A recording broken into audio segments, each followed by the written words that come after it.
Kita tuh kadang-kala kurang bersyukur. Kristen tuh enak loh. Ibadahnya cuma seminggu sekali. Saudara sepupu kita 5 kali. Kenapa kita kebaktian seminggu sekali? Tahu nggak kenapa?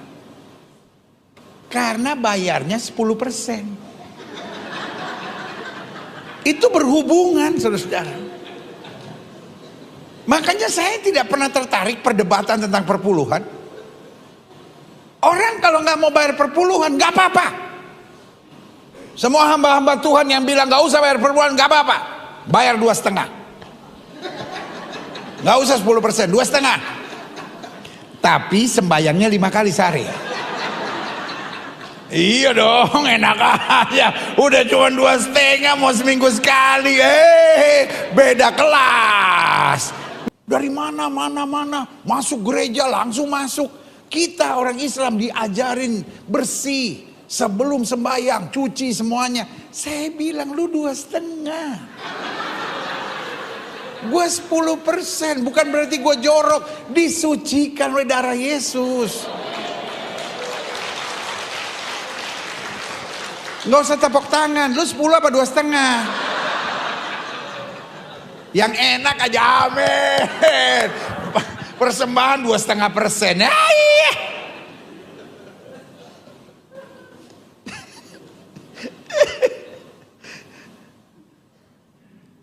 Pak Guntur mana? Guntur. Yang section ini mulai minggu depan jangan taruh kursi.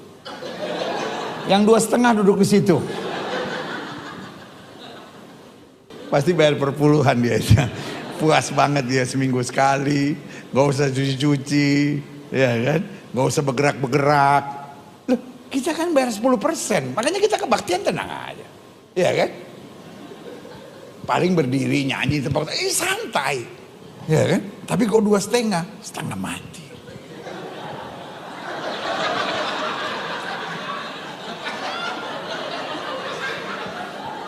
Yang paling berat terakhirnya mesti lipat kaki. Nggak semua orang bisa. Coba lihat kan, mana ada mualaf pintar? Kan bodoh semua. Kebodohan mereka nampak, lihat kalau mereka boleh bertanya kan. Lihat kemarin debat itu. Mualaf, mantan pendeta, tidak tahu Maria Magdalena itu bukan ibu Yesus. Itu gobloknya kan keterlaluan tuh. Anak sekolah minggu saja tahu itu. Coba itu tanya. Mana Ibrani? Tanya tuh dia tahu tuh Maria Magdalena tuh bukan ibu Yesus. Tapi mualaf mantan pendeta bisa anggap. Itu kan gobloknya keterlaluan. Mantan pendeta. Tinggalkan gerejanya. Sekarang istrinya yang ambil alih. Ganti dia jadi pendeta. Tapi tanya. Yesus tidak bangkit karena tanda Yunus. Yunus tidak mati. Berarti Yesus tidak mati. Bapak ini mualaf, mantan pendeta. Saya ini peduli, saya bukan menghina, nggak ada maksud dan tujuan saya untuk menjatuhkan Islam supaya masuk Kristen. Nggak usah, saudara-saudara nggak usah masuk Kristen.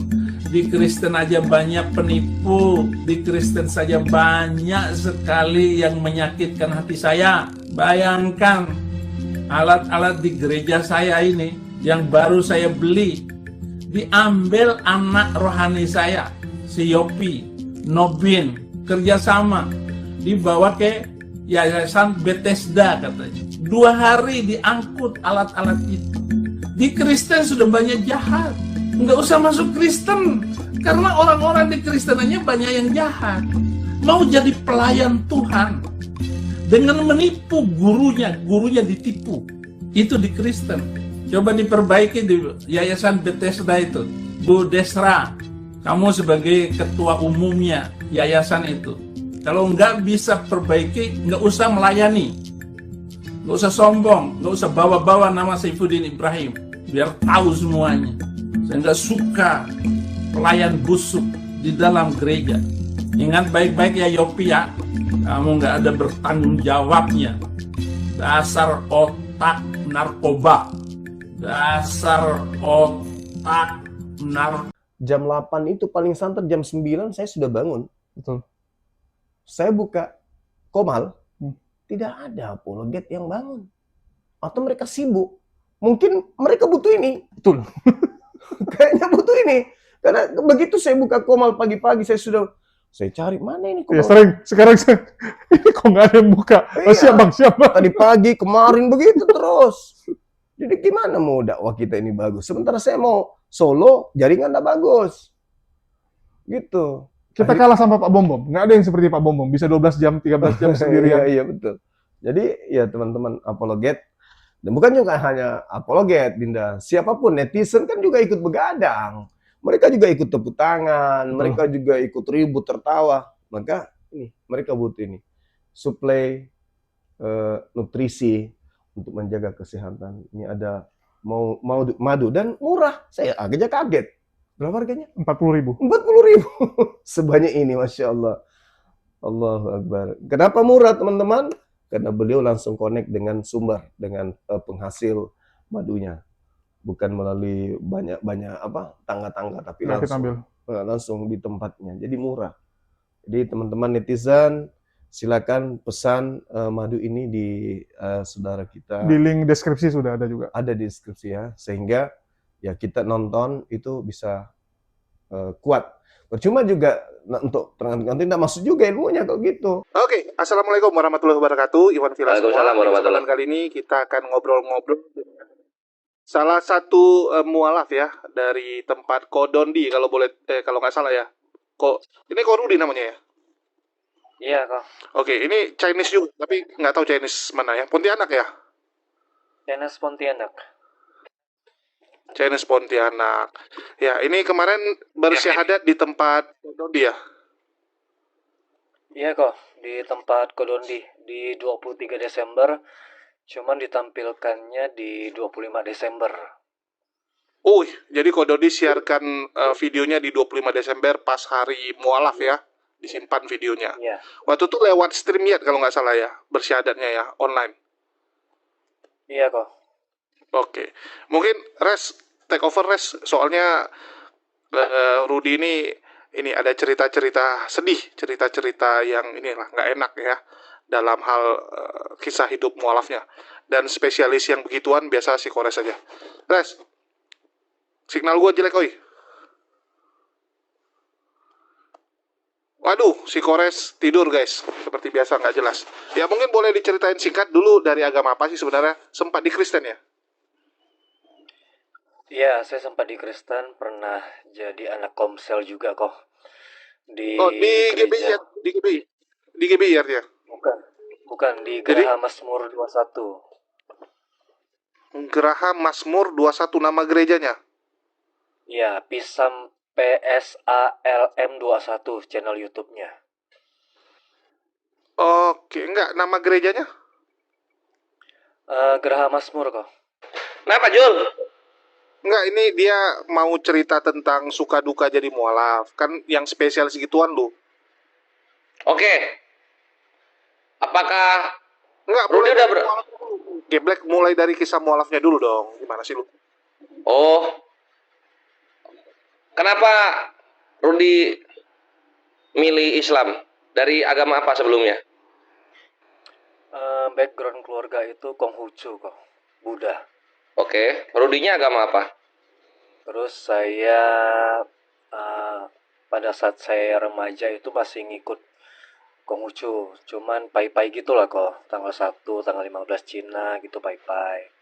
Terus lama-kelamaan juga lama-kelamaan juga saya pernah kenal berteman sama teman juga. Akhirnya saya itu masuk ke Kristen Protestan kok. Tahun berapa itu masuk ke Kristen Protestan? Itu di 2013 ya. 2013. Terus mualaf kapan? Saya mualafnya baru 1 tahun kok. Berarti 2025 ya? Iya. Berarti 12 tahun di Kristen Protestan? Itu awalnya juga nggak full, biasa-biasa aja. Terus ada beberapa tahun lah saya baru ngikutin SMK, saya murid Kristus pada saat itu kok doktrinnya. Terus saya dibaptis juga ya. Nama saya Jadi itu 2024, Res. 2024 Desember. Ya, 2024. Berarti 11 tahun jadi Kristen. 2024. Saya 11 tahun, tapi saya juga nggak terlalu sampai dalam begitu sih kok. Nggak terlalu sampai dalam begitu, cuman saya pernah jadi anak komsel. Bertumbuh lah, ibaratnya gereja itu kan suruh kita bertumbuh kok. Nggak boleh, Bang, nggak boleh kita ke gereja-gereja lain, tapi harus di satu gereja itu biar kita bertumbuh dengan apa yang disampaikan oleh pendeta, pengajarannya seperti apa pada saat itu. Oh, dilarang ya? Dilarang. Iya, kan Pada saat gereja itu, tuh bilangnya pakai istilah harus bertumbuh lah, karena kalau lu pindah-pindah gereja nanti dibilang ibarat kayak pohon yang baru di sini ditanam, tiba-tiba diangkat dipindahin tempat lain, jadi kan nggak bisa bertumbuh maksimal. Kalau lu cuma di satu gereja kan bisa dipupuk dengan maksimal, biasa gitu sih doktrinnya. Oh, oke. Terus? terus saya pernah ngikutin SMK, saya murid Kristus. Terus juga setiap minggu di hari Rabu atau Kamis kami ada komsel di area-area wilayah yang dekat-dekat semua rumah-rumah kami kan, sama kerabat-kerabat yang di gereja. Akhirnya kami komsel setiap minggu kalau antara Rabu atau Kamis kok pada saat itu. Terus mereka juga mendorong kami untuk saya untuk jadi anak pelayanan di gereja pada masa itu. Oke, lanjut lagi ya kok. Dan di 2014 ya, di 2015 saya ketemu sama pacar saya lah, kok ibaratnya pacar saya. Dia orang campuran juga, papanya udah almarhum, mamanya orang Kristen Manado. Kami pacaran selama 2 Pakai tahun. kores. Ya. Kristen Manado, dan akhirnya kami menikah. Menikahnya pada saat itu saya masih rasis kok. Saya masih memegang teguh dalam Alkitab lah kok, Kristen. Terus ya mau nggak mau saya ikutin, saya syahadat pada saat itu kok. Syahadatnya 2024. Enggak, itu yang udah terakhir kok. Saya terus terang saya cerita. Pada saat itu hanya untuk menikah aja saya syahadat kok. Itu tahun berapa? Dan Tahun saya berapa? di 2016. Oh, supaya bisa nikah sempat masuk Islam lah ya. Tapi untuk formalitas supaya bisa menikah doang. Iya kok. Terus saya masih doktrin saya kuat di gereja. Pada saat itu juga saya ajak istri saya main ke gereja dan sebagainya. Dan sempat dia ngikut, tapi dia itu kan udah mengenal Islam juga dari kecil. Dia juga hatam Quran. Tapi selalu pada saat mohon maaf ya, saya bukan menyinggung salah satu agama yang lain, tapi ini fakta apa yang saya alamin dalam kehidupan keluarga kecil kami kok. Di saat itu ya kami udah menikah dan dia ngerasa kurang srek. Pada saat berdoa kok. Berdoa di gereja atau berdoa di rumah ya kepada Allah Bapa, terus Yesus Kristus sebagai Tuhan, Roh Kudus dan sebagainya. Di situ ada sesuatu yang ganjil kok dalam hati. Ganjil dalam hati. Itu yang dia rasakan, dan saya juga lama-kelamaan juga saya kerasa seperti itu kok. Bingungnya kenapa istri yang dibawa murtad ini 2016 ya? Kenapa bingungnya? Pada saat berdoa kok. Ya, kenapa bingung waktu berdoanya? Kenapa? Ya tentang Trinitas kok. Kalau bahasa kasarnya tentang Trinitas. Tentang Yesus sebagai Tuhan, ya kita juga berdoa kepada Allah Bapa, terus Yesus Sang Juru Selamat dan sebagai Tuhan, terus Roh Kudus. Ya seperti itu dicampur adukan jadi satu, dan akhirnya saya juga ngeblank. Dan pertama jadi ikut bingung juga. Oh gitu ya. Saya mohon maaf ya kalau ada yang dengar dengar dari pihak kekristenan, saya mohon maaf. Cuman ini yang saya alamin kok. Kami alamin lah seperti itu kok. Terus Istri ngomongnya gimana waktu bingung itu? Ngomongnya gimana dia? dia awalnya nggak ngomong. Dia juga berdoa di dalam agama Kristen itu dalam hati kok. Bang. Lama-kelamaan dia simpan, akhirnya mungkin dia keluar ucapin ke saya. Kayaknya ganjil. Ada sesuatu yang nggak ngeklik gitu kok. Bang. Oke. Terus? Terus dia sempat, saya pada saat itu ya, saya terus terang lama-kelamaan ya, di 2000 berapa ya itu? 2017 atau 18 itu ya. 2019 atau itu udah saya sempat nonton channelnya Zakir Naik, pernah nonton, tapi saya selalu terus gini, saya nonton channelnya Ahmad Dedat pernah.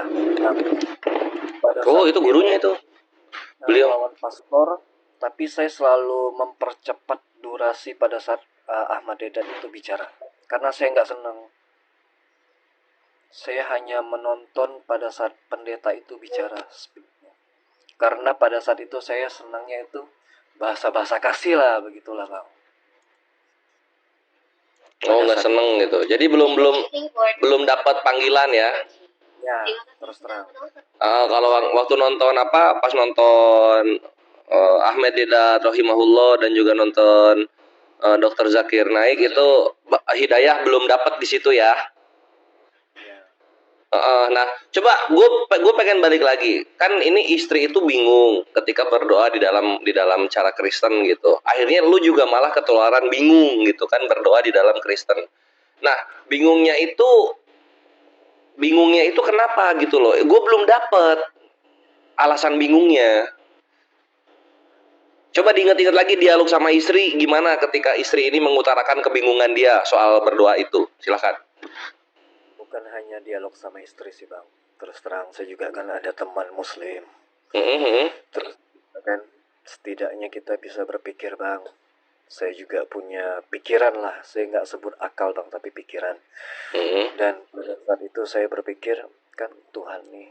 Ada juga teman saya kadang kami bicara, Tuhan ini benarkah, logika kah, seperti ini kah katanya. Lama-kelamaan juga ya bahasa halusnya tersadar pelan-pelan lah Bang, bahwa Tuhan jadi manusia. Bahkan papa saya aja pernah cerita ya Bang, walaupun background dia Konghucu Bang. Dia cerita itu agama orang barat katanya. Mau cetung aja, dia kan selalu mencondong ke China Bang, kalau bapak saya itu. Mau cetung aja pernah diinjilin atau pernah dimisionaris lah seperti itu Bang. Nggak mungkin seorang manusia itu menjadi Tuhan. Bapak saya aja ngomong seperti itu Bang. Banyak sesuatu yang udah sadarkan saya, dan saya masih menolak karena saya masih di dalam lingkungan itu. Oh, jadi apa Bapak juga lebih condongnya ke Islam gitu? Ketika ngasih tahu gitu. Dalam keluarga saya itu sebenarnya pakai hukum-hukum Islam, tapi mereka itu bisa masuk Islam. Mereka nggak bisa masuk Islam karena udah terbiasa itu dari China lah doktrinnya Bang. China doktrinnya itu udah Konghucu Bang. Selalu pai-pai, pakai garu, pakai itulah, pakai apa? Pai-pai lah gitu Bang. Oh iya. Aduh, karena adat istiadat jadi hidayahnya kehalang gitu ya. Iya. Sekarang udah pelan. Udah kebiasaan itu sama kebiasaan makan bebok. Gimana? Apa kebiasaan? Iya, udah kebiasaan. Terus oh ya, ini untuk ikhwan yang bentar ya Rud ya. Assalamualaikum warahmatullahi wabarakatuh, ikhwan fisabilillah yang baru bergabung, yang di bawah. Di sini di room Julius ini urgent naik gitu karena kami akan memperkenalkan kepada kalian seorang mualaf yang biasalah kalian tahu lah ya, kalau orang murtad jadi kaya, mualaf jadi miskin gitu kan. Nah, di sini doi urgent, makanya kami perkenalkan kepada kalian supaya kalian tahu kenapa beliau syahadat, supaya kalian bisa membantu segala kesusahannya mualaf salah satu ini gitu. Karena ada hak yang perlu kita tunaikan kepada beliau sebagai seorang mualaf. Maka dari itu ini kami perkenalkan kepada kalian dengan cara wawancara. Dan beliau juga alhamdulillah sudah jalan setahun bersyahadat sungguh-sungguh karena ini ya, karena benar-benar terpanggil hidayah, bukan karena kawin gitu. Nah ini Iya bang. kita sedang cerita di kisahnya mengenai keluarganya itu Konghucu, lalu tapi lebih dekat ke Islam dia, dan kalau ngejelasin ketuhanan juga lebih kepada Islam. Dan Rudi ini ketika dia Konghucu dia sempat juga masuk ke Kristen Protestan, dan ketika dia syahadat yang pertama itu karena syahadatnya cuma karena nikah doang gitu, Kristennya masih kental, istrinya ikut murtad gitu, pas berdoa istrinya bingung berdoanya kok begini gitu ya secara singkatnya. Tapi bukannya terjelaskan oleh Rudinya malah ketularan bingung juga gitu dengan cara berdoanya, dengan cara berdoanya yang ditanyakan oleh istrinya gitu. Nah, sehingga akhirnya dua-duanya memutuskan mualaf. Gitu singkatnya. Sekarang kita akan ulik lebih jauh lagi mengenai kisahnya. Nah, ini gue balik lagi nih, gue akan balik lagi. Coba kalimat istri ketika dia bingung soal berdoa di dalam Kristen itu gimana? Kalau masih ingat.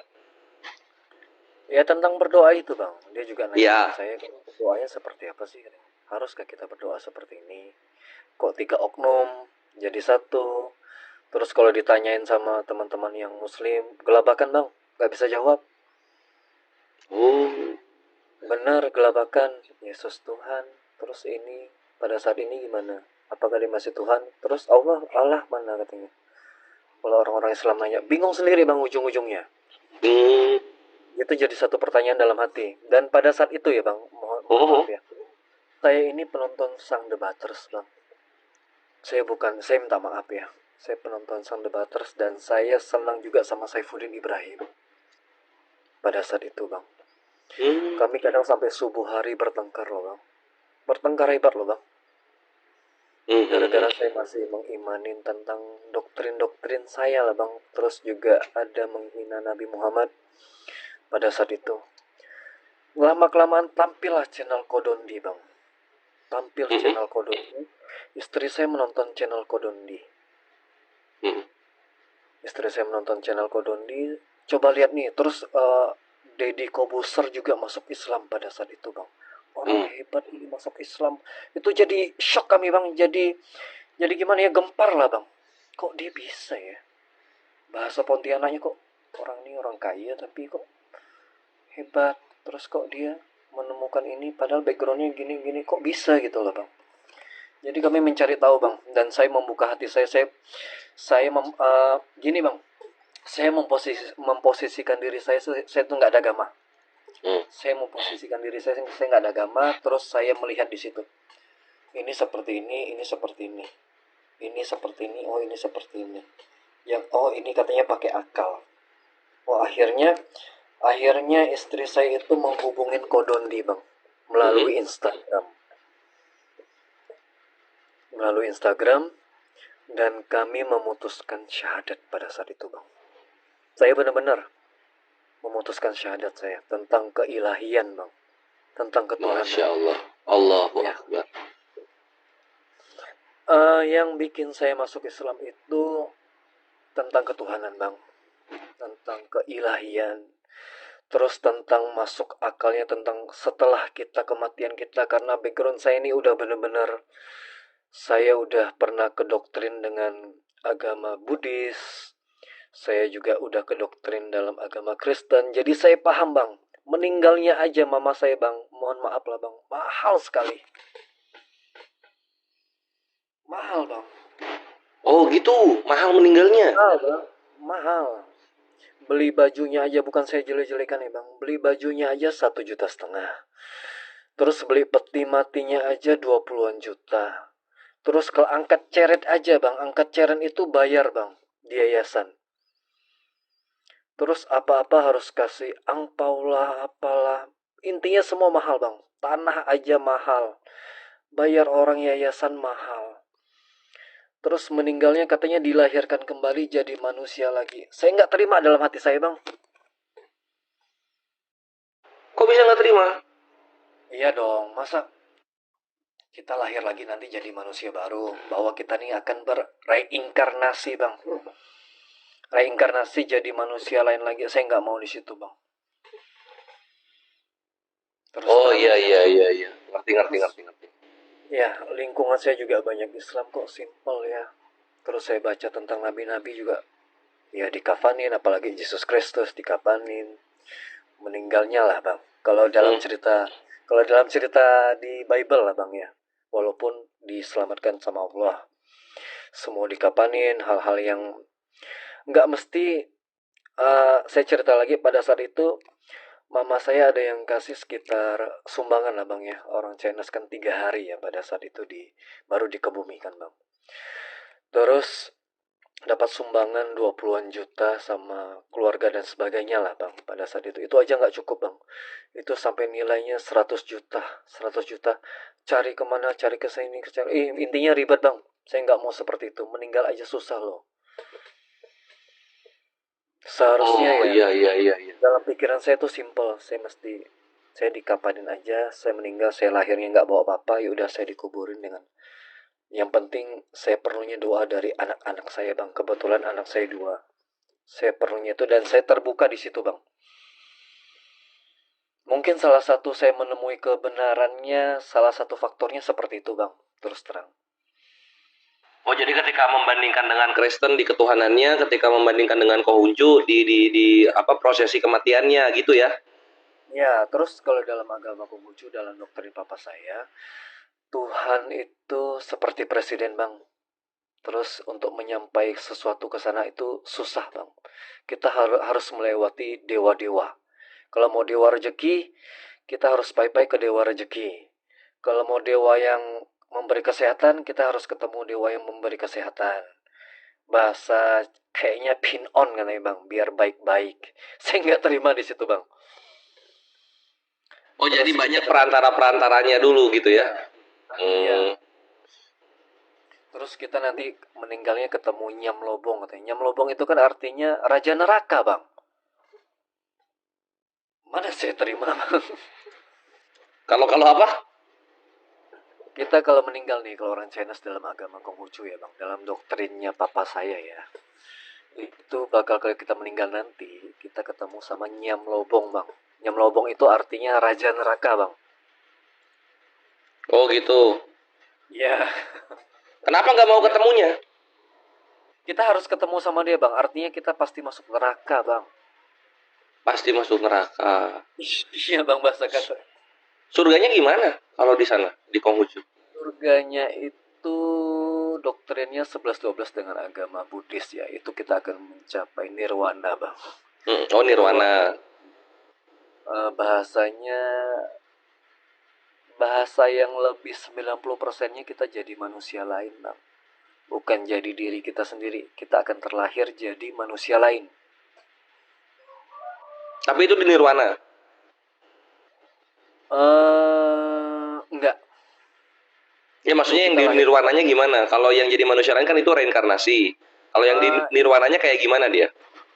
Kalau nirwananya itu papa saya juga nggak sanggup menjelaskan. Saya dapat dari Bante ya, pada saat itu kita lahir di nirwana, kita hidup ya kekal lah bang, sesuatu yang seperti di atas surga bang bahasanya. Di atasnya surga gitu konsepnya ya? Iya bahasanya kayak gitu. Lah surga itu apa dong kalau gitu? Itu saya nggak paham bang. Oh. Iya. Nah jadi Ikhwan, kalau kalian nggak tahu timelinenya, beliau Rudi ini sebelum Islam dia lahir sampai remaja Konghucu dulu, makanya kan paham dia ngejelasinnya gitu. Nanti setelah Konghucu dia pindah ke Kristen Protestan tadi di awal dia bilang gitu. Nah ini lagi nyeritain Konghucunya nih. Nah terus dari Konghucu ke Kristen Protestannya itu gimana? Kenapa malah pindah? Saya kan pernah kerja dulu bang di insuran lah bang, di Prudential. Terus teman saya tuh ngajak saya ke gereja bang. Ngajak saya ke gereja, itu gerejanya seperti bioskop bang. TV-nya ada di mana-mana, sejuk, pokoknya asik lah bang gerejanya. Terus pada saat itu ada pujian-pujian yang sangat menyentuh hati bang. pujian-pujian sangat menyentuh hati. Dan seperti terakhir saya tahu itu bahasa roh ternyata. Tapi pada saat pertama kali saya dengar itu seram bang, merinding saya. Bukan saya menjelekkan ya, saya cuma cerita apa yang saya alamin. Ternyata itu bahasa roh katanya. Terus dikasih amplop, kita masukin persembahan. Ya cerita-ceritanya kalau pendetanya agak sedikit nge-lag, terus bercondong ke Yesus Kristus, kita harus memujinya sebagai Tuhan. Terus aplaus ramai-ramai bang. Aplaus juga pernah. Setelah itu dia cerita sama saya. Kenapa dia ngajak saya ke gereja? Karena dia itu udah sering ke gereja dan disuruh oleh pendeta itu berbuah bang. Berbuah dan dia mikirin saya katanya begitu bang. Tunggu dulu, Itu berbuah dan dia mikirin saya. Apa maksudnya? Berbuah Dia tuh ngapain maksudnya? Beranak. Dia ngerekrut saya. Artinya kalau kita jadi Buah tuh harusnya ini bisa berdampak bagi kekristenan. Iya, artinya dia ngajak saya, terus saya masuk Kristen pada saat itu. Terus di acara terakhirnya itu siapa yang pertama kali datang ke gereja ini, tunjuk tangan, lambaikan tangan. Saya lambaikan tangan, terus saya pas pulang dari berdoa semua selesai, saya diiring lah bang, diiring. Terus kita tuh udah jadi anggota gereja itu. Tunggu dulu. Tadi kan lu bilang ini siapa sih temen lu ini disuruh berbuah sama pendetanya. Nah, ketika disuruh berbuah, temen lu ini kepikirannya tuh lu terus nih yang kepikiran. Ya. Maksudnya apa tuh? Ya, dia ngajak saya kerja, mungkin maksudnya dia pengen jadi misionaris ke saya, mungkin pengen nginjilin ke saya, tapi dia nggak bisa gitu bang, makanya dia ngajak saya ke gereja. Jadi berbuah itu dalam arti lain, ini koreksi kalau salah ya, berbuah itu maksudnya tuh mengajak orang masuk Kristen gitu maksudnya? Ya, iya bang. Oh bahasa alah, oke. Lanjut. Ya bahasa kasarnya begitu, dan kelamaan saya ngerasa happy kan di dalam gereja. Semua fasilitas juga ada, walaupun ya sejuk, dingin. Sempat juga datang pendeta Gilbert, juga pernah datang. Saya dengerin, ya happy lah di situ bang. Banyak bercandanya, kalau pendeta Gilbert kan bercanda terus. Tapi ujung-ujung menggiring kita ke Yesus Kristus sebagai Tuhan, bahwa ya seperti itulah bang, abang paham sendiri. Terus saya disuruh ikut SMK, saya murid Kristus, SMK 1, SMK 2, SMK 3 begitu bang. Terus dipecah jadi anak komsel, di wilayah mana. Jadi anak komsel bang, gimana hubungan kita dengan Tuhan Yesus pada saat itu ya bang.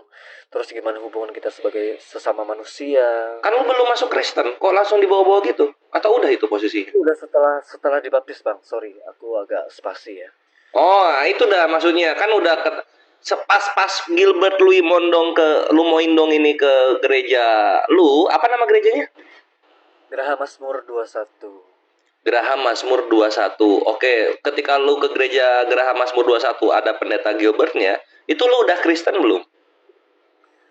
Pada saat itu saya udah dibaptis sih bang, itu udah terakhir. Cuman saya cerita pendeta Gilbert itu pernah datang. Oh oke.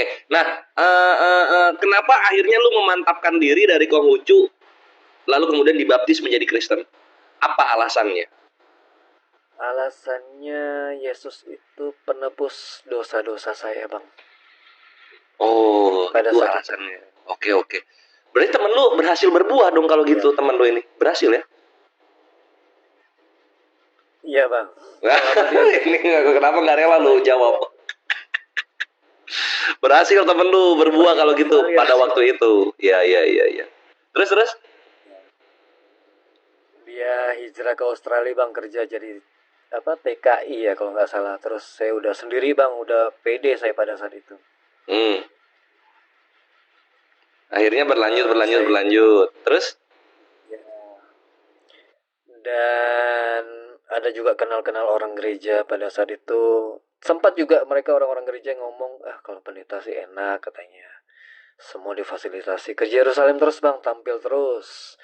Kalau anak-anaknya merit ya satu gereja diundang, terus meritnya di Yerusalem atau apa itu, nanti ditampilkan di gereja itu ditampilkan. Intinya applause lah bang. Kaya pendetanya ya. Lu dibawa ke Yerusalem. Saya enggak lah bang, saya cuma jemaat biasa. Katanya satu gereja diundang. Maksudnya pada saat anaknya merit.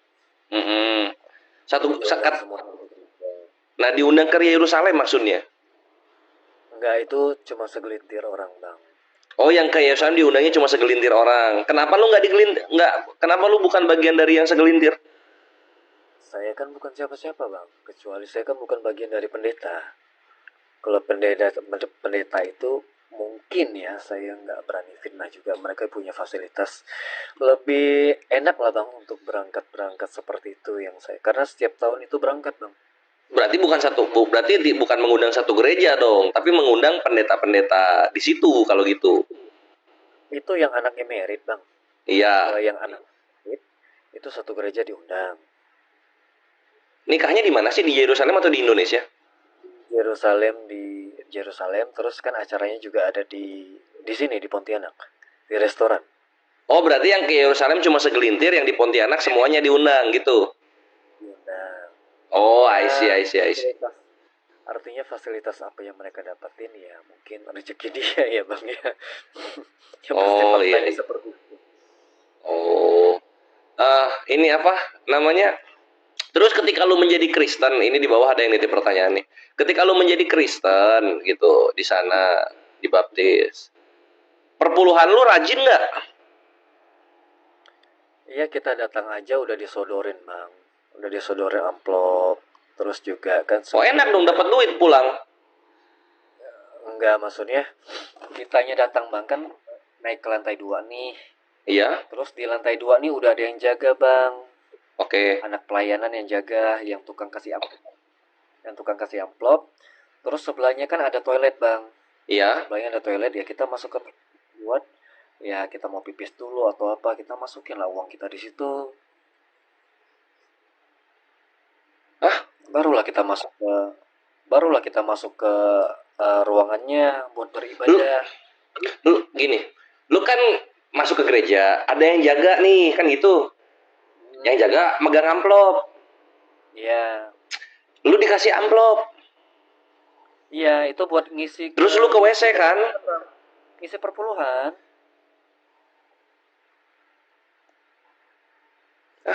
Kosong nih, amplop kosong res goblok. Ya iya, amplop kosong kan setiap Jumat. Amplop kosong, amplopnya kosong, nggak ada uangnya maksudnya. Iya kan suruh. Astagfirullah, gue di konsep gue itu, di otak gue itu kalau misalnya kita ngasih amplopnya ada isinya gitu loh. Ini amplopnya kosong ya? Iya bang. Oh alah gitu. Ya.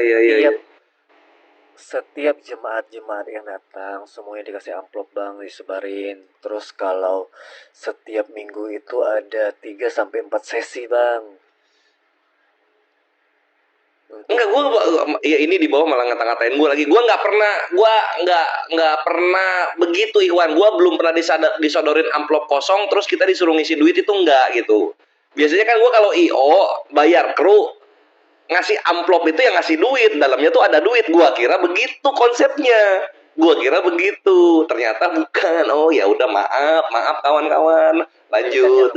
Saya paham ya? Apa yang Abang bilang kan, saya paham. Tapi kan yang dia kasih itu sebenarnya untuk kasih ini perpuluhan ke Tuhan lah bang. Bahasanya kan begitu. Perpuluhan ke Tuhan. Oke. Oh ya. Barulah kita masuk, seperti masuk bioskop lah bang, kalau abang pernah nonton bioskop. Bioskop nggak ada itu yang jaga ngasih amplop gitu. Oke, berarti begitu konsepnya ya. Berikut, ya nggak apa-apa sih, maksudnya kan setiap agama ada kulturnya kan gitu. Berarti lu termasuk rajin ngisi amplop itu, rajin ya?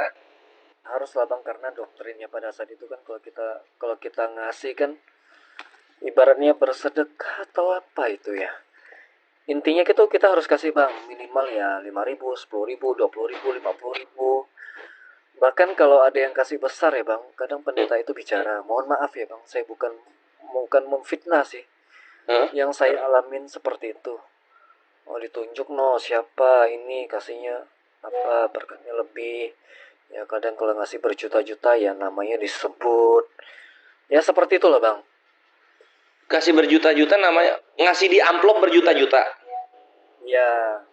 Namanya disebut. Enggak bang. Gimana? Kadang kalau ngasih langsung ke pendeta kan panggilannya babe bang. Namanya disebut, dikenang, ya ditampilkan. Terus, oh, yang ngasih langsung ke pendeta disebut namanya gitu. Iya. Terus Oh. ini bangun gereja. Kenapa nggak lu aja langsung ngasih ke pendeta supaya disebut namanya? Enggak lah bang, kita nggak tahu, paling kasihnya 10.000, 20.000, 50.000 pada saat itu. Ya masukin ke amplop aja. Terus ya apa bang? Kalau Tunggu dulu, jangan terus-terus. Masih ada kebingungan yang gue pengen tanya. Ini yang ngasih berjuta-juta ini lewat amplop langsung ke pendeta atau gimana konsepnya? Kok bisa disebut namanya? Kan kalau di amplop kan memang ditulis nama kalau ngasih. ya bukan seperti itu bang, sorry. Gimana jadi konsepnya? Dia ini kenal sama pendeta, udah Oke. gereja, udah lama jadi jemaat gereja, dan dia seorang pebisnis, mungkin properti, mungkin apa hal lain lagi gitu bang. Oke. Tapi karena dia believe dengan pendeta ini, dia kasih langsung bang, dia kasih langsung. Dia kasih langsung ke pendetanya untuk gereja. Nggak tahu tuh bang, mungkin bahasanya persembahan kasih atau kasih ke pendetanya, saya nggak paham juga. Oh, pantesan namanya bisa disebut ya karena langsung ke pendetanya. Oke. Kalau yang di amplop nggak disebut. Nggak disebut, tapi masuk. Oh. Anak-anak pelayanan kan kadang bawa sesuatu yang dibincing lah gitu bang, kayak plastik. Itu kami kasih dari atas, dari bawah sampai atas, terus lantai 2 juga kan kasih semuanya.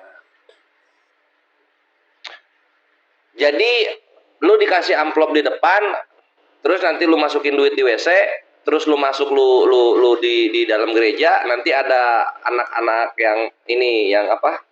Bawa kresek itu. Ya. Untuk amplopnya nanti dikasih di situ gitu. Iya bang. Oh, oke. Sip. Mantap. Tapi lu termasuk orang yang rajin ngamplop ya ke gereja. Harus bang, wajib, karena doktrinnya itu kan kita persembahan kasih ke Tuhan, nanti juga akan dilipat gandakan, seperti itulah bang. Oh, wajib. Karena itu ngasihnya ke Tuhan supaya Tuhan melipat gandakan. Iya. Oh, ngasih ke Tuhan ya. Bisa gitu ya. Oke. Terus setelah itu apa lagi? Oh, ini ada pertanyaan, tunggu. Kalau nggak ngasih gimana? Ketahuan nggak kalau nggak ngasih? Ya kita malu sama diri sendiri bang. Oh, jadi malu sama diri sendiri. Oh, I see. Keren. Nah, kita lanjut ya. Nah, setelah itu berjalan. Akhirnya gimana ketemu istri yang muslim ini caranya? Kisahnya? Di sosial media bang. Oke, coba ceritain yang detail. Silakan. Di sosial media saya kenalan, dia kerja juga jadi resepsionis di Hotel Aston pada saat itu. Saya kenalan, terus saya juga cerita lah bang, masih zaman BBM ya pada saat itu. Ya saya beranikan diri lah bang, jemput dia, terus tanya juga pada saat itu dia seorang Islam, saya juga kan. Ya karena apa yang udah kedoktrin dalam diri saya, ya nggak masalah lah bang. Pada saat itu lah bang. Tapi sempat juga pada saat itu dia bilang, kita ini beda. Saya Islam, kamu Kristen. Terus gimana caranya kita menikah? Kamu siap masuk Islam atau enggak? Ya karena rasa cinta saya lah bang. Ya bucin lah pada saat itu, begitulah bang. Saya siap, saya bilang. Terus udah dilarang-larang, tapi saya beranikan diri bang. Saya beranikan diri. Di lama-kelamaan hampir 2 tahun kami pacaran bang. Saya beranikan diri, saya menikahi dia bang. Itu pun nggak diwakilkan sama keluarga saya loh bang.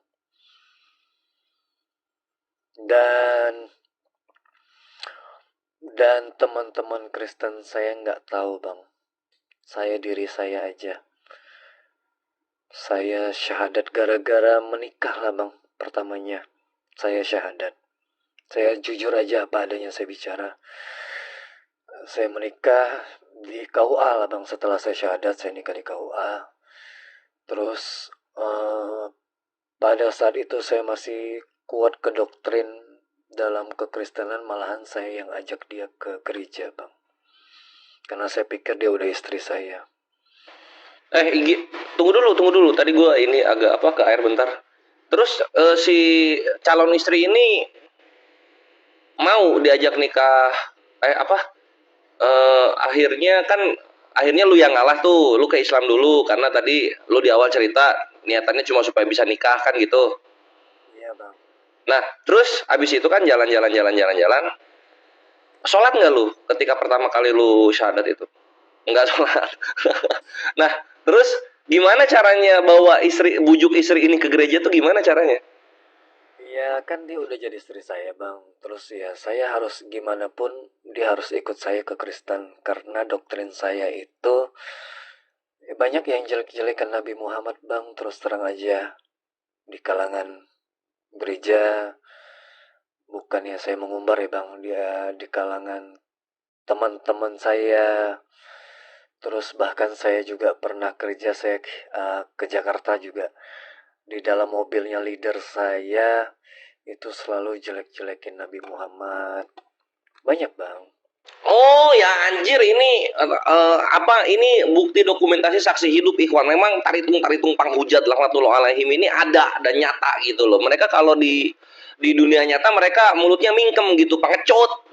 Tapi kalau misalnya udah tertutup private gitu kan, langsung keluar semua hujatan-hujatan kepada Nabi kita. Udah pantas banget dihajar-hajar gitu loh. Dan lu posisinya? Ya, jadi gue jadi kedistrak. Terus ketika mereka menghujat-hujat Nabi kami Muhammad Shallallahu Alaihi Wasallam, lu gimana? Ikut-ikutan juga? Ini ya bang ya, saya cerita yang saya alami nih bang. Iya, silakan. Tapi tidak semuanya, saya tidak bilang semuanya aja, malam panjang, gas. Yang saya alamin aja bang. Maksudnya itu tidak semua, mungkin tidak semua gereja. Cuman yang saya alamin itu seperti itu bang. Di dalam mobil saya seperti itu. Di kalangan itu juga ada seperti itu. Kalangan itu tuh kalangan apa? Yang detail dong, yang spesifik. Jangan itu ini. Ya gereja lah bang, ada yang seperti itu. Di dalam gereja ada yang seperti itu. Oke, coba yang lu inget dialognya gimana? Dialog ngehujatnya kayak gimana dia? Ya nggak ada mujizat, mirip dengan anak kecil, terus juga tukang perang. Ya matinya masih ditanam bang, nggak langsung ke surga. Ya seperti itulah bang, tukang kawin lah bang. Gitu obrolannya ya, taritung penghujat ini. Lu ketemu sama gue, lu bongkar aib Tuhan, lu tunggu lu ya. Masih hidup orang-orang yang ngehujat ini, menurut lu masih hidup sekarang? Masih lah bang, tapi sudah lah bang. Oh iya, sip, nggak apa-apa. Ini kan jadi dokumentasi. Karena ketika lu akhirnya bersyahadat, lu membongkar kebusukannya mereka gitu, yang membuat mereka tahu kenapa mereka itu selalu minoritas di Indonesia ya, karena kelakuannya begitu. Selamat datang di kebenaran. Nah, oke. Nah, lalu kemudian, ini gue ingat lagi sekarang. Nah, gimana cara lu ngajak bini lu ke dalam gereja yang isinya di dalamnya itu ada beberapa oknum-oknum yang menghujat Islam? Gimana cara lu? Intinya dia harus ikut saya, terus ya kamu lihat sendiri, kamu rasain sendiri.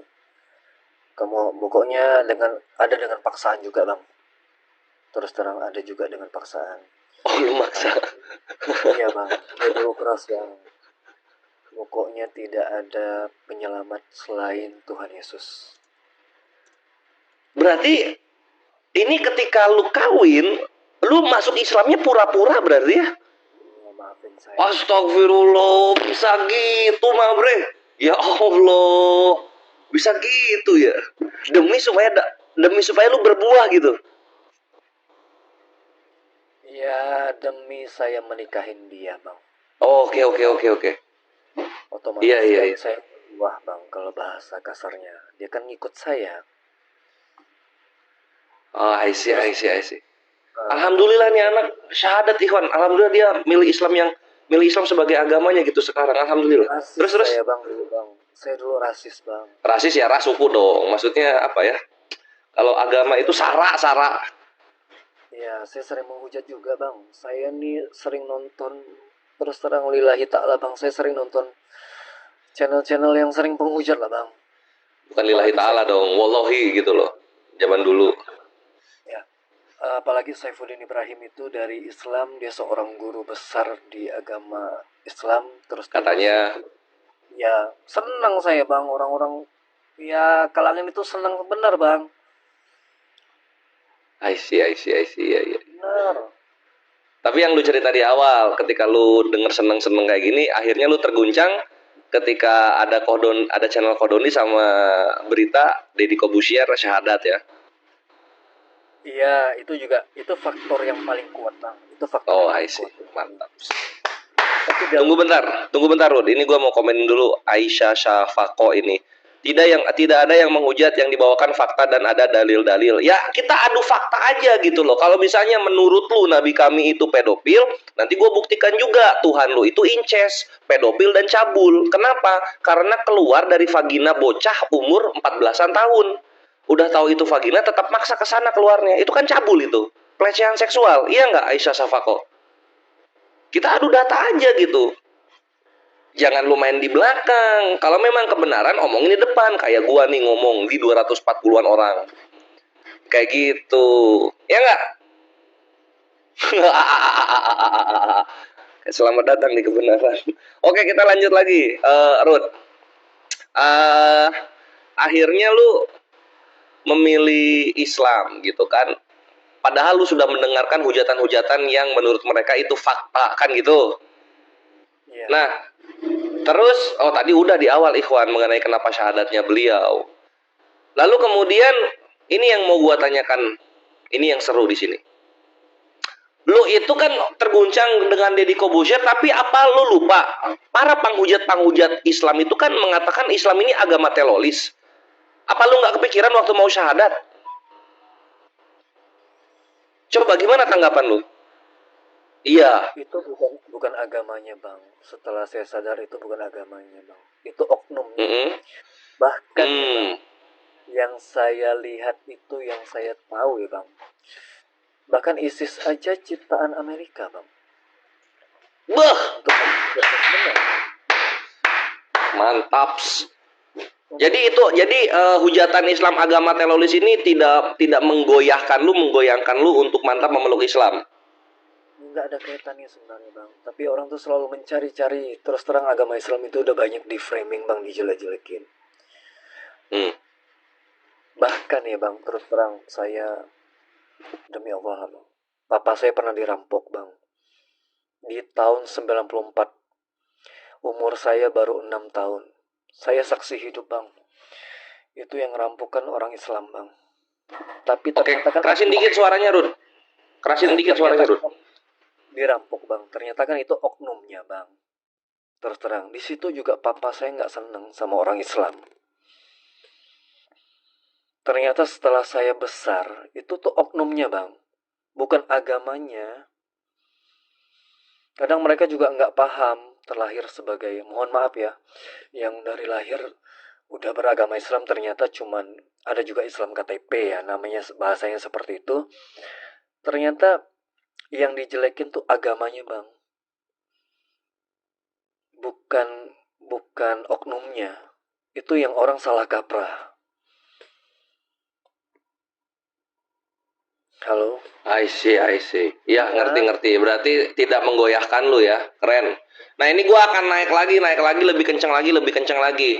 Terus kan biasanya juga taritung penghujat penyembah berhala kawin ini mengatakan Islam itu agama yang intoleransi. Apa itu tidak cukup menggoyahkan lu untuk masuk Islam? Enggak bang. Setelah ini, yang saya anehkan tuh begini bang. Entah dalam bahasa Bible ya atau bahasa Kristen yang mujizat, saya nggak tahu ya bang.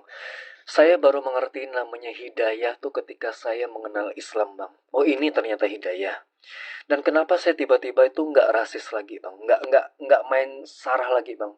Kenapa nggak pada saat seperti saya di dalam, mohon maaf ya yang masih beragama Kristen. Karena saya juga dulu orang suka penghujat. Kenapa saya nggak seperti itu lagi? Hati saya, Bang. Hati saya yang murni lah, Bang.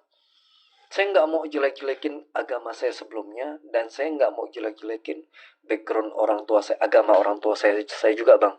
Karena saya terus terang faktor Kodondi juga saya applause, Bang. Beliau tuh orangnya lemah lembut, dia juga nggak mau sampai jelek-jelekin agama. Dari situ saya banyak belajar dari karakter Kodondi juga, Bang. Terus terang. Dia tahu kebenaran, tapi dia kasih tahu, tapi dia tidak menghujat agama orang lain, tapi dia kasih tahu kebenaran gitu, Bang. Itu yang nilai-nilai juga saya baca tentang Nabi Muhammad. Istri saya juga ada bilangin ke saya bahwa Nabi ini seperti ini, Nabi Muhammad itu seperti ini. Itu saya tersentuh, Bang. Cepat-cepat hubungan Kodondi dan kami syahadat. Allah. Ternyata ada yang di dalam agama Islam itu yang saya tidak mengerti sesungguhnya agama itu benar-benar betul loh, Bang. Karena terlalu kuat doktrin saya di dalam agama saya yang lama, menutup kebenaran-kebenaran yang dalam agama Islam itu, Bang. Fakta yang saya alamin seperti itu. Mudah-mudahan yang masih jadi penghujat, yang masih bilang agama Islam itu aneh-aneh, suatu hari mudah-mudahan kalian dapat hidayah seperti apa yang saya alamin, Bang. Amin. Amin. Ya, ini nanti gue lanjut lagi pertanyaannya, Ikhwan. Gue akan beritahukan dulu kepada kalian yang ingin bersumbangsi zakat kepada Mu'alaf Rudi ini, tafadhol silakan DM ke Julius gitu ya, untuk minta noreknya. DM ke Julius. Ya, boleh ke orangnya juga boleh langsung. Ya, gimana caranya kalau ke orangnya langsung, gimana caranya? Oh ya, ke gue juga bisa. Jadi DM Ikhwannya, DM ke Julius. Nanti DM ke Julius, silakan kalian sisihkan sebagian rezeki kalian untuk Mu'alaf Rudi ini, karena beliau benar-benar sedang dalam perjuangan. Nanti kalian tahu bagaimana susahnya menjadi seorang mu'alaf gitu. Karena kita tahu murtadin keluar dari Islam kaya gitu kan. Tapi kalau mu'alaf dimiskinkan gitu. Dan yang menarik juga, Ikhwan ya, itu salah satu faktanya begitu. Yang fakta kedua adalah walaupun mu'alaf itu jadi miskin kebanyakan, tapi tidak ada satupun public figure atau tokoh politik atau orang kaya yang murtad. Itu nggak ada. Menarik ya fakta-faktanya. Selamat datang di kebenaran. Ya, Ikhwan silakan DM ke ini detektif Jadid HMC untuk ini nama untuk lengkapnya kalau penyaluran. boleh tahu. Ya, kalau boleh tahu nama lengkapnya apa, biar nanti netizen bisa tahu ya nama lengkap dari Bang Rudi ini apa sih? Kan nggak mungkin Rudi aja ya. Nama saya cuma 4 huruf, Bang. RUDY. Kalau marga sih dia udah lepas marga, Bang. Nggak, nama KTP, nama KTP. RUDY aja, Bang. Yang Oh, saya di mau KTP ya, ceritain, Rudi aja ya. Oke. ya, yang saya mau cerita ini kenapa saya menghadapi ujian yang banyak yang bilang saya mau dibersihkan.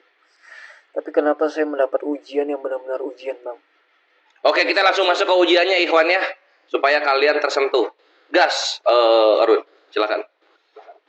Saya ini udah diusir keluarga, Bang, terus terang.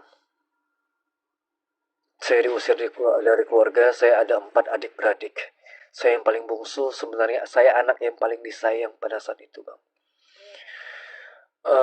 Segala fasilitas saya dulu dikasih, Bang, terus terang. Tapi ketika mereka tahu saya masuk Islam, berbalik arah 180 derajat, Bang. Walaupun abang saya sekarang penonton Edis TV, Bang. Dia Waduh, bangsat. Wah, kakak lu nonton Edis TV, adiknya nonton Kodondi. Waduh. Tunggu dulu, kakak ini apa agamanya? Bang, dia ateis, Bang. Sama ateis dulu, sama kayak saya dulu, masih di Konghucu, tapi dia nontonnya channel-channel Edis TV. Lalu kalau ketemu saya selalu nembak-nembakin, tapi saya balasin dengan bijak, Bang. Oke.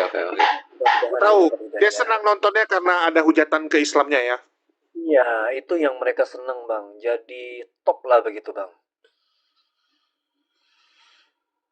Terus juga dari 4 adik-beradik saya itu sertifikat atas nama orang tua itu udah dibalik nama mereka bertiga karena dia tuh tahu saya masuk Islam. Saya dibuang bang. Saya dibuang. Kalau saya sih nggak perlu nangis lah bang ya. Tapi saya pernah melakukan hal seperti itu. Saya nggak pungkirin. Saya sedih pak. Padahal itu perjuangan orang tua. Aset-aset yang ada dalam diri saya pun udah diambil semua bang. Intinya diblok. Saya udah nggak, katanya nggak bisa makan babi lagi, nggak boleh makan babi lah, ini itulah. Pokok keturunan saya tuh keturunan yang ya teroris seperti itulah bang. Padahal dia nggak sadar dia cari rezeki itu sama orang Islam loh bang. Jadi darah daging mereka loh. Sertifikat orang tua udah balik nama mereka. Yang kakak saya yang pertama namanya Suifa, yang kedua Janfung, yang ketiga Suicin. Itu pakai nama Cina semua.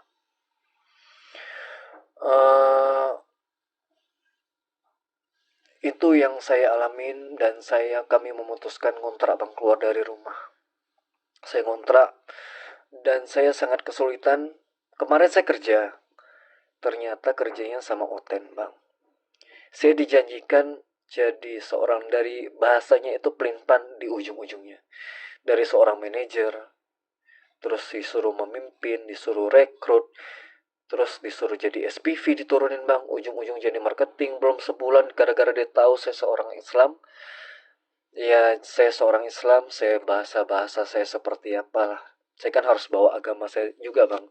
Karena saya kerja untuk ya menghidupin anak-anak saya kerja juga karena Allah. Bahasa saya bahasa Islami, dan mungkin hati dia nggak senang di situ bang. Saya dipermainkan dan saya dirisainkan bang. Ya. Anjir, buset. Kacang coklat, ya Allah. Itulah gue bilang juga ikhwannya mu'alaf itu dimiskinkan gitu dari lingkungannya. Kalau murtadin jadi kaya mereka.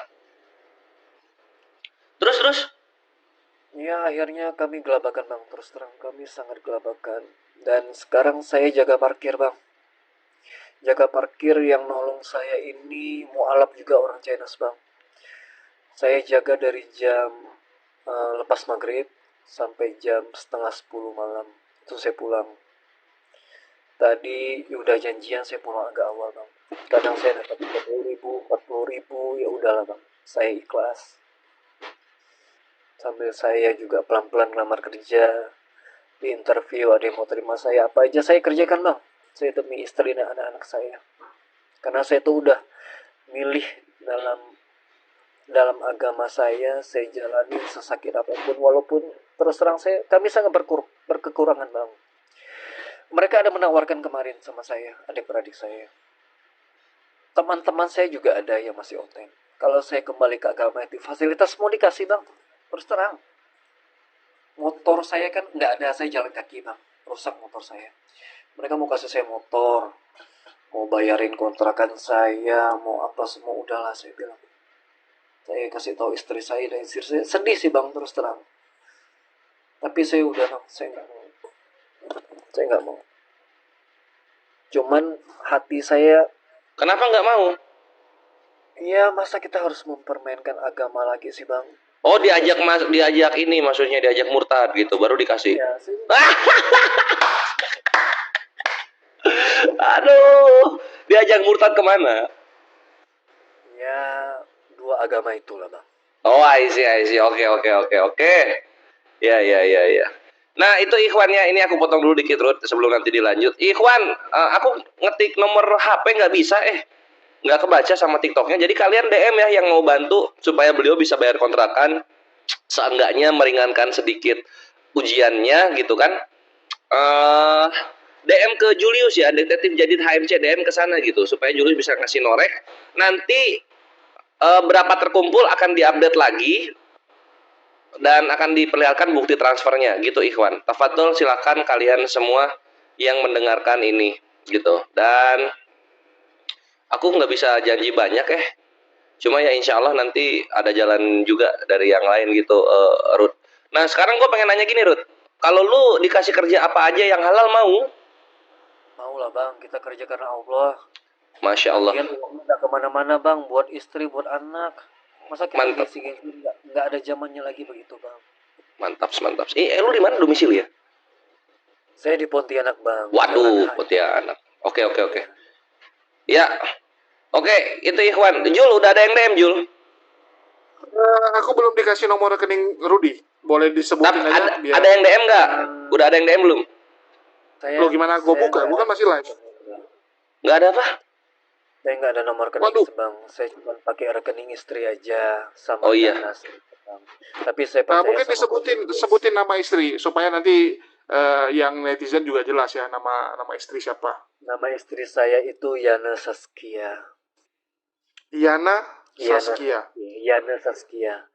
Nama anak saya aja bang. Nama anak saya aja pasti pakai nama Gavriel loh. Waduh. Iya, saking saya pada saat itu saya kedoktrin lah bang inti. Nama anak saya yang pertama itu Morgan Rishaka Gavriel. Nama anak kedua saya Rio Edelweiss Gavriel. Saking saya seperti itu loh. Saya benar-benar saya penghujat bang. Saya terus terang. Saya minta maaf sama ya saudara-saudara lah. YANE Yana Saskia. Noreknya diketik, ini aja gua ngetik nomor HP, kagak dibaca sama TikTok. Jadi kalian ini ya, yang mau sumbangsi untuk Rudi, silakan DM gitu. Ini kalau boleh tahu supaya ada gambaran, Rud. Kontrakan itu berapa? Per bulan atau per tahun dia? Awalnya itu dimintain per tahun bang. Tapi saya kemarin cobanya 3 bulan. Per bulannya 1.300.000. Cuman sekarang udah 3 bulan ya. 3 bulan udah saya nunggak bang. Udah nunggak 3 bulan. Ya. Insya Allah kalau saya dapat kerja juga nanti saya mau cari kontrakan yang agak murah bang. Cari yang 500-600 nggak apa-apa lah. Yang penting kami bertahan dulu sambil ya kita ikhtiar bang. Cari kerjaan yang baik. Saya percaya saya masih mampu untuk cari rezeki nantinya bang. Oh iya Jul, kenapa nggak rekening HP aja Jul? Kayak mana lu? Untuk ke rekening dia aja. Nanti kita kasih rekening tadi yang nama istrinya ya. Jadi teman-teman ingat nama istrinya ya. Nggak apa-apa. Ya, karena kami kan harus konfirmasi lagi, Res. Butuh waktu kita. Oke.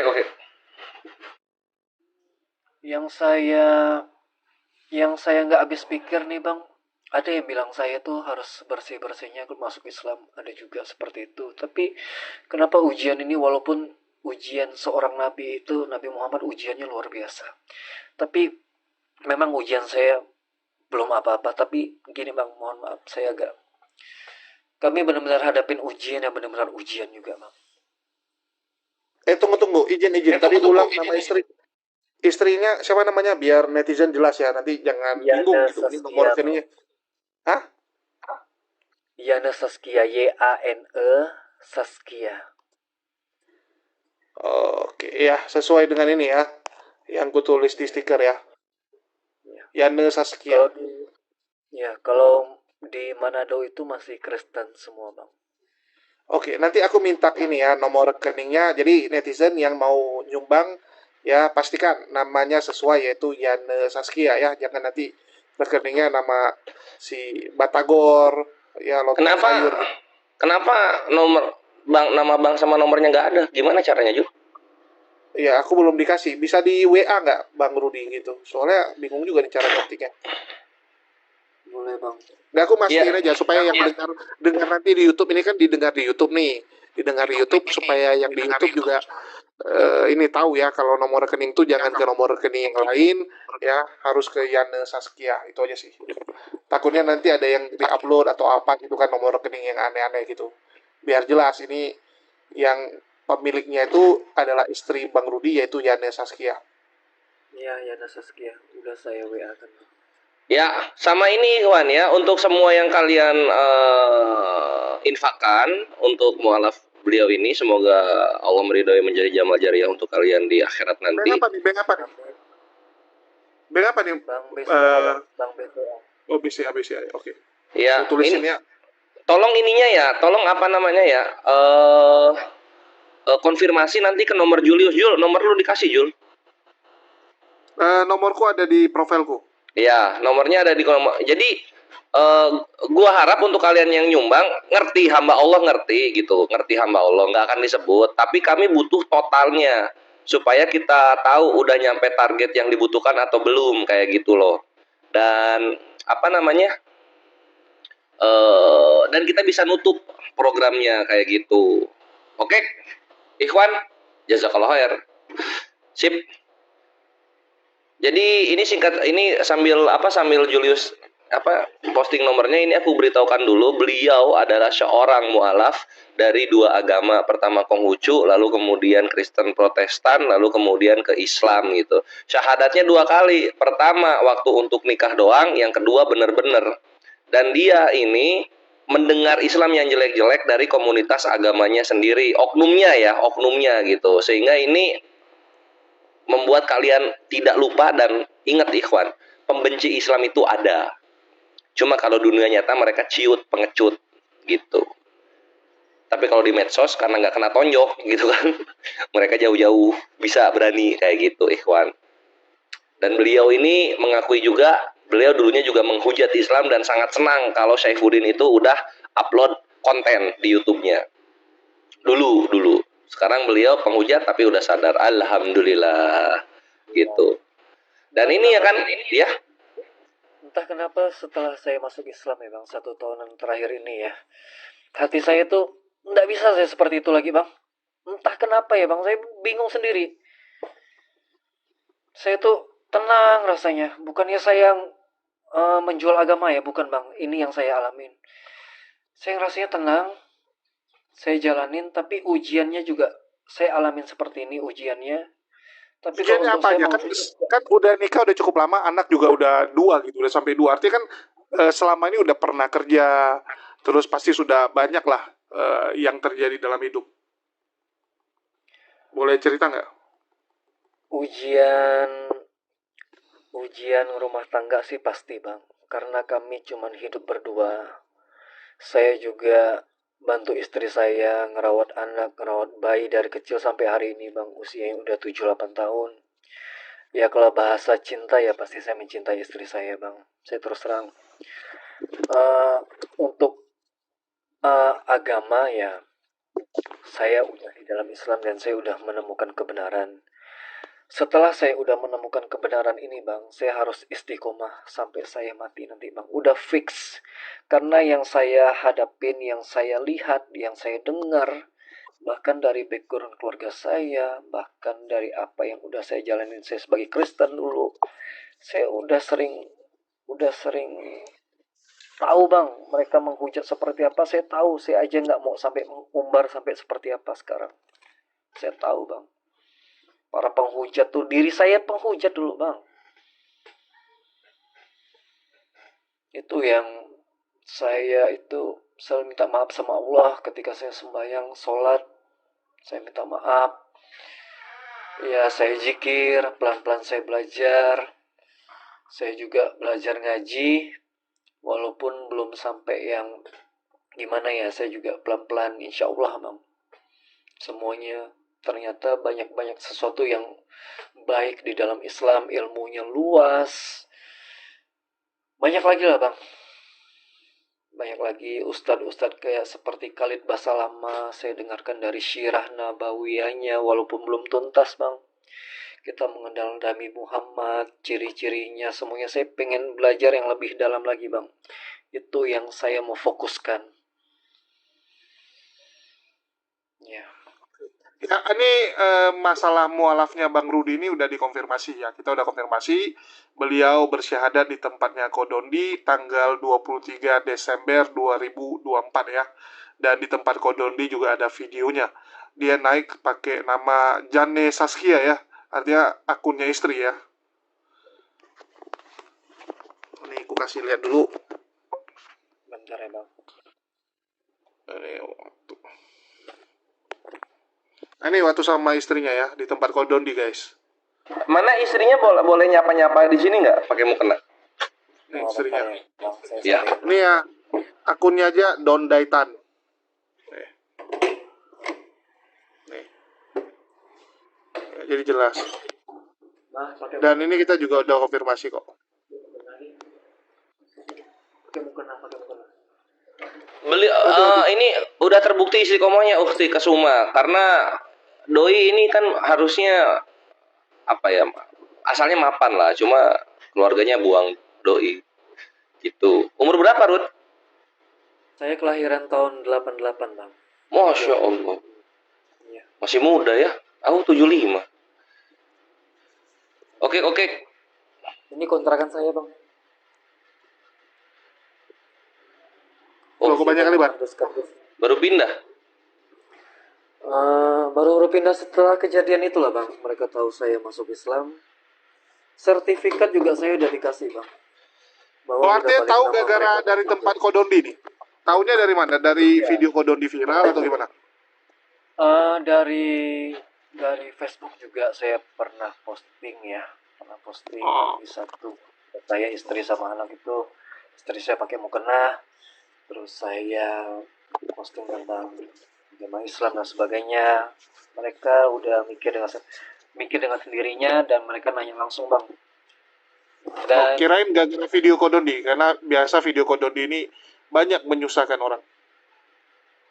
setelah itu juga iya, Bang. Setelah itu juga iya. Bercanda. Ya, terus mereka doktrinnya Senggol saya dikit. pakai terus, Bang. Ya, Mereka doktrinnya itu ya, kalau dari background keluarga saya selalu suruh saya dengar Bante. dengar Bante apa? Bante itu? Bante itu sejenis biksu. Iya, untuk Oh, terawan. ustadz-ustadznya di sana ya. Kelas Ya, ustadz ya. saya pernah diajak, Bang, ke tempat biksu. Mereka itu seperti kasih bunga, terus harus menyembah biksu, dan saya disuruh menyembah biksu, Bang. Serius? Bener, saya nggak mau. Saya nggak mau. Terus Baru tahu gue biksu disembah.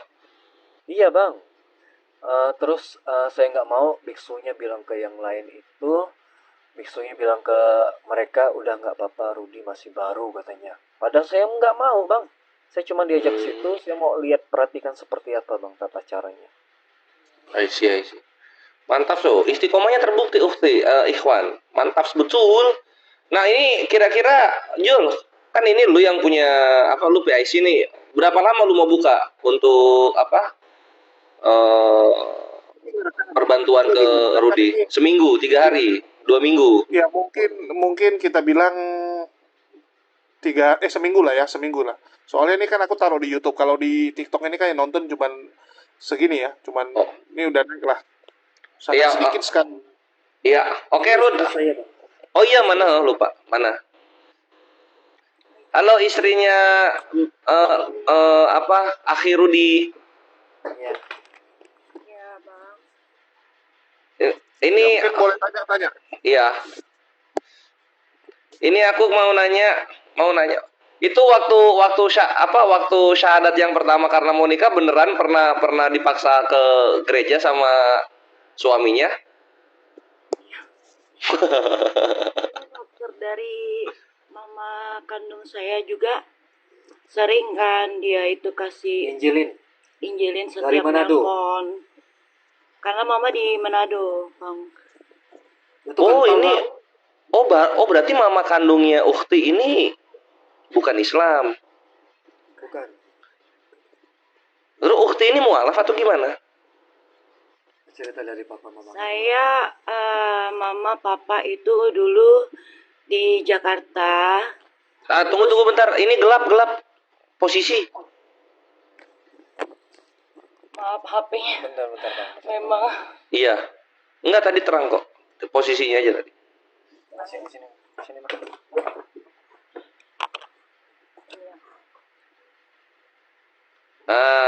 Kan kelihatan nih ganteng dan cantiknya. Mantap. Lanjut Ukti. mama papa saya itu kan kenalnya di Jakarta ya, Bang. Di tahun udah lama ya, tahun berapa ya dia? Dulu papanya penyanyi, Bang. Dulu papanya penyanyi, hijrah ke Jakarta, ketemu sama mamanya. Papa apa agamanya? Papa Islam. Muslim. Oke. Terus mama pada di zaman dulu itu pernah ikut papa masuk Muslim. Masuk Islam. Cuman ya karena faktor dari keluarga di Manado kan begitu kuat ya, mama sampai diseret paksa. Terus? Jadi berpisah dengan papa pada saat itu. Jadi saya dibawa papa ke Pontianak pada usia masih kecil. Kemudian sudah sekian lama kan mama selalu ada hubungi mama kembali. Jadi pernah sempat waktu berapa tahun yang lalu ada ketemu sama mama, saya bawa anak saya sama suami saya ketemu sama mama di Manado. Nah dari situlah mulai injilin seperti apalah, mungkin abang paham. Doktrinnya itu kuat bang kalau di Manado, khususnya dalam keluarganya istri saya lah bang. Oke, tapi kan mama ini waktu masuk Islam sama kayak Rudi gitu maksudnya? Atau serius waktu masuk Islam pertama? Serius mama waktu masuk Islam pertama itu serius. Cuman ya karena mungkin faktor mama itu anak bungsu perempuan dari rumah yang di Manado. Jadi mereka seperti tidak rela. Oh gitu. Terus Ya. akhirnya balik lagi mama, baliknya juga serius? Iya serius karena diancam. Mama pernah cerita waktu itu diancam tidak diakui anak lagi. Warisan dicabut.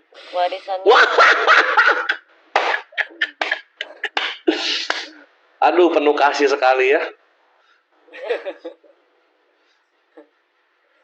Kami sempat ke ini loh bang, kami waktu di Manado ya, itu sempat ke seperti wakaf lah gitu bang. Wakaf itu kuburan-kuburan Kristennya, ada yang marga Kaunang, ada yang dari Jerman, ada keturunan Jerman juga bang. Oh iya. Oh gitu. Nah terus istri ini apa tadi? Dari kecil Islamnya? Dari lahir? Ke Pontianak. Dia hatam Quran bang. Masya Allah, mantap. Semangat Ukti ya, temanilah suaminya Rudi untuk selalu kuat dan istiqomah gitu kan.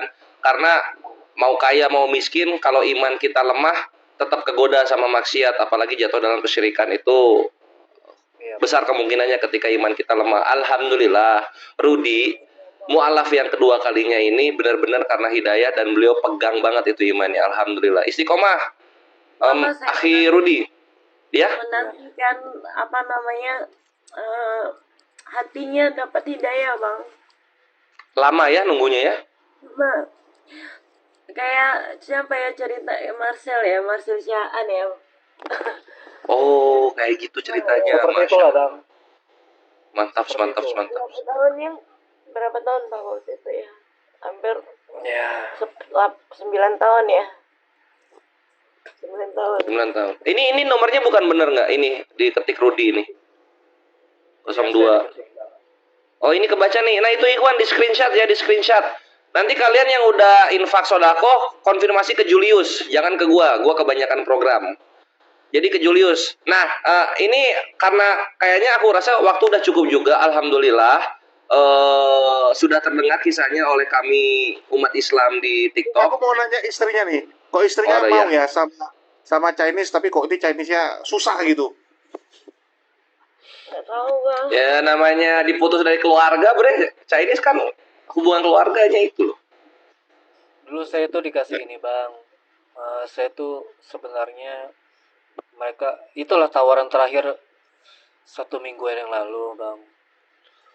Saya ditawarin Dia bakal disupport terus sama keluarganya, tapi asal ikut mereka gitu. Saya nggak mau bang. Nggak mau. Jadi dari istri nggak dorong, udah ikut aja gitu supaya kita hidup enak gitu. Kacau sekali bang, nggak mungkin bang. Emang kacang coklat ini Julius ini satu ini. Biar hidup Bang, Ya. apa kalau adanya. kita, ya Hmm? masa kalau kita masuk itu kita Yang sholat sama penting Allah hidup bang. apa adanya. Hidup Nah, tuh sholat sama tenang. Allah, terus kita kok tiba-tiba jadi berkhianat sama Allah bang. Nanti meninggalnya Masya kita Allah. Makan tuh lu Julitot dasar lu. Tanyaan lu aneh-aneh. Mantas akhi. Ya wes, kayaknya ini udah sampai informasinya ke umat. Nanti juga Julius akan posting dan Julius akan ngecek yang di DM Akhirudi. Insya Allah pasti kita ketemu lagi di hari ke-7 ya untuk laporan pertanggungjawabannya gitu. Karena kami membiasakan ketika ini perkara umat, maka umat harus tahu awal dan akhirnya gitu. Nah, ini untuk hitung-hitungan aja. Yang dibutuhkan apa sih? Ini yang dibutuhkan apa? Nah, itu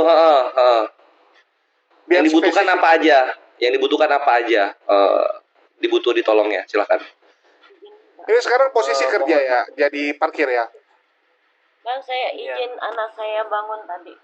Iya, Fadl. Izin Ya, dulu, Bang. kalau boleh tahu nih kan kerja parkir. Sebelumnya kerja apa sih? Saya pernah bang, basic saya ini marketing bang. Oh. Basic saya Ya marketing. mungkin kalau netizen ada yang mau ngasih kerja di Pontianak juga boleh lah ya. Marketing itu ngapain ya? Apa bedanya sama sales dia?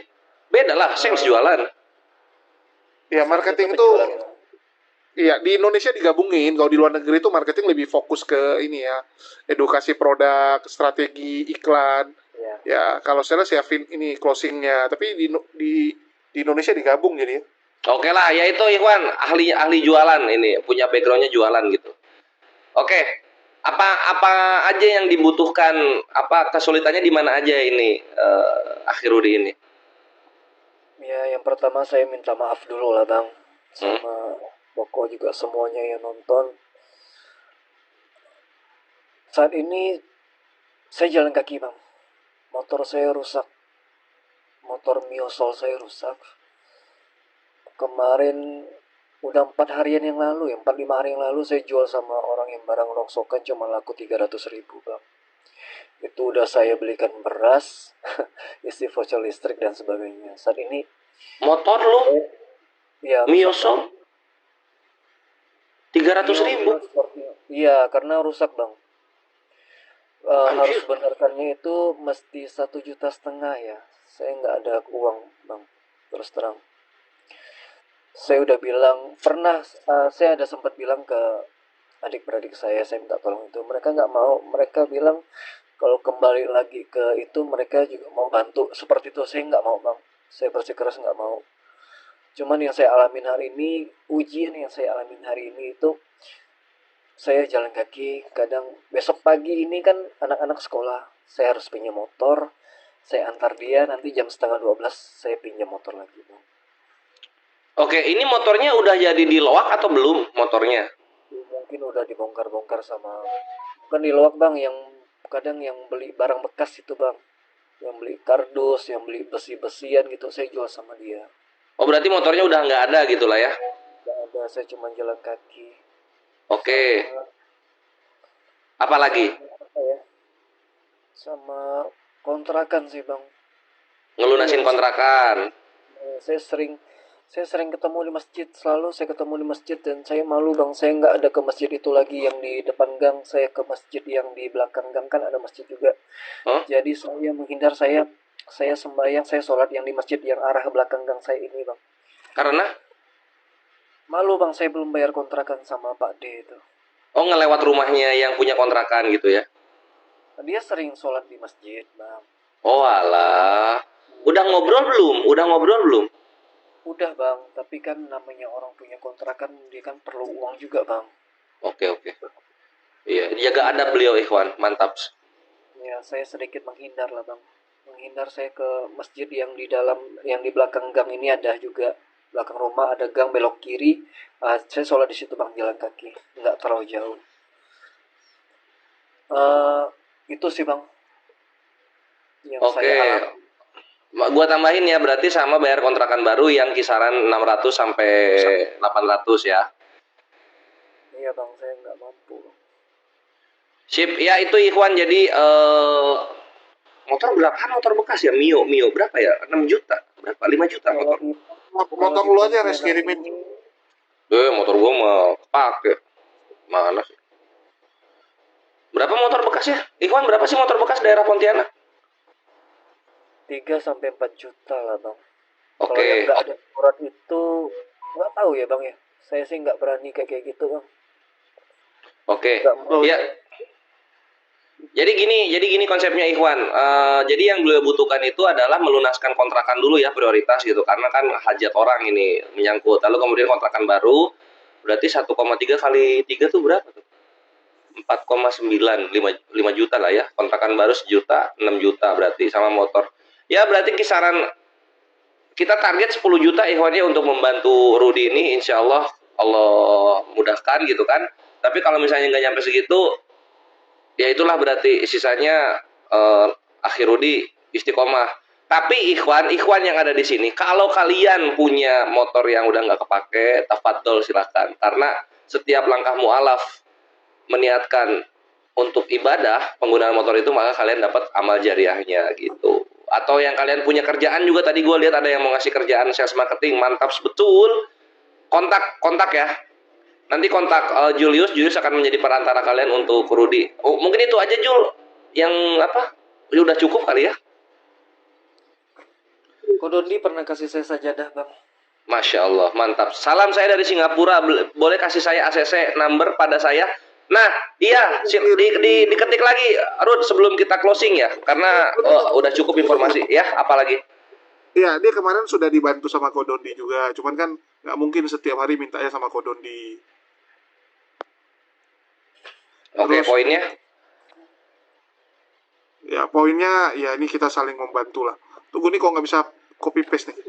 Bayarin semua Bang Kores, masa kalah sama minoritas duitnya. Loh, kalian dibantu orang asing. Kalian dibantu orang asing. Dikorup juga sama orang-orang sekitar gitu. Kalau kita kan memang ngandelin dari umat, bener-bener umat gitu loh. Jadi ya beda lah. Ya Allah, kasihannya kalau saya kaya mungkin bisa saya bantu. Ukti Rianti kalau nggak ada harta pakai doa. Kalau nggak ada harta pakai barang, kalau nggak ada barang pakai doa. Gitu, Ukti. Aman.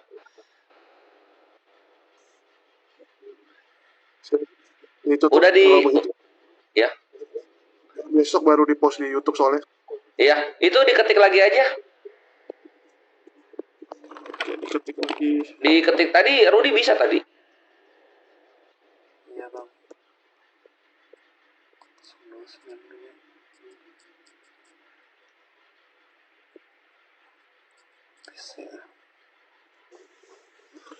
Bang ini ya, Bang BCA 029255. Limanya ku ganti jadi S ya, supaya nggak kena. 7. Oh iya, sekarang dari akhir Rudi, tolong minta minta surat keterangan tidak mampu kalau ada, sama sertifikat mualafnya, sama dokumen-dokumen waktu masih Kristen dan Konghucu ya, kalau ada ya. Ini bang, kata Kodondi di tahun lalu ya bang. Kan KTP saya sama istri kan udah Islam. Jadi kan ditanyain dulu KTP Rudi itu agamanya apa katanya. Islam kok, saya bilang. Ya udah nggak perlu sertifikat mualaf katanya. Kamu cukup syahadat sama saya, tapi kamu janji, ya bukan janji sih, tapi nggak boleh murtadkan lagi, kamu harus benar-benar. Dan saya itu udah benar-benar bang, dan istiqomah. Oke, aman. Untuk sertifikatnya nggak ada bang. Oke, kalau dokumen waktu masih Kristen ada nggak? Mungkin saya harus cari di channel YouTube-nya Pisam 21 itu bang, di Geraha Mazmur. Ada saya di bagian depan pada saat saya berdoa bang. Nah boleh yang kayak gitulah, kalau misalnya nggak ada dokumentasi lah ya. Sip dah. Surat baptisnya udah kami koyak-koyakin bang. Walah. Iya udah nggak mau bang. Ya kalau gitu ini aja, kalau gitu dokumentasi ketika masih Kristennya, foto kalau gitu apa gitu. Karena aku mau coba dorong lewat yayasan, insya Allah bisa, tapi we'll see lah. Iya bang. Sip. Apa namanya? Ya udah sebelum kita closing, Akhir Rudi kalau ada pesan-pesan penutup untuk menguatkan dan meremajakan, membanggakan umat Islam di bawah, tafadhol. Oke, baik. Ya, yang pertama saya minta maaf lagi sama umat Muslim karena dulu saya seorang penghujat, Bang. Itu yang pertama. Saya pernah bilang Nabi Muhammad yang aneh-aneh lah, Bang. Tapi ketika saya menemukan kebenaran ya, Bang, saya nggak bisa pungkirin itu lewat jalurnya mana, dan akhirnya istri saya memperkenalkan saya dengan, ya makasih juga buat Bang Kores dan Ko Julius selalu memberitakan kebenaran, Bang. Saya bukti nyata, bukti saksi saya masih hidup nih, Bang, karena channel Kodondi, Bang. Channel Kodondi, dan saya semakin menemukan kebenaran, Bang.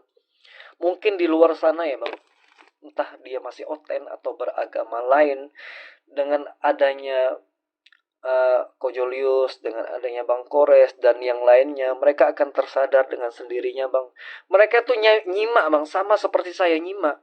Tapi mungkin belum ngeklik di harinya aja, Bang. Mungkin belum ngeklik di harinya aja bahwa kebenaran itu benar-benar menjiwain hatinya, Bang. Itu aja. Cuman masalah waktu, Bang. Kalau untuk tentang, mohon maaf, saya bukan menyinggung agama yang lain, tapi yang saya alamin ini tentang ketuhanan. Artinya tentang ketuhanan, Bang. Abang harus selalu siarkan tentang ketuhanan, tentang Allah yang Maha Esa, bukan yang seperti yang lain lah, seperti itu, Bang. 3 in 1 dan sebagainya. Itu yang mengunggah hati saya.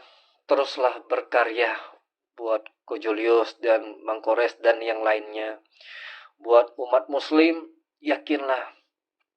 Terus kalau dengan hujatan-hujatan yang seperti mereka menghujat agama Islam, bagi yang udah menguasai wajib untuk membalas juga, Bang, dengan kebenaran, tapi harus bijak. Jangan kita menghina ke agama mereka, nggak perlu. Pelan-pelan pasti mereka akan sadar itu semua, Bang. Cuman masalah waktu, sama seperti apa yang saya alamin. Itu, Bang, kalau pesan dari saya. Sholat Sip. Penting lah, Bang. Mantap, bener banget. Sholat kita harus dijaga, ikhwan. Pembeda. Barang siapa muslim yang tidak sholat, maka keislamannya diperdebatkan oleh alim ulama. Oke, thank you Akhir Rudi. Sampai jumpa di 7 hari berikutnya. Jul, ada yang mau lu sampaikan, Jul? Nggak ada, aman.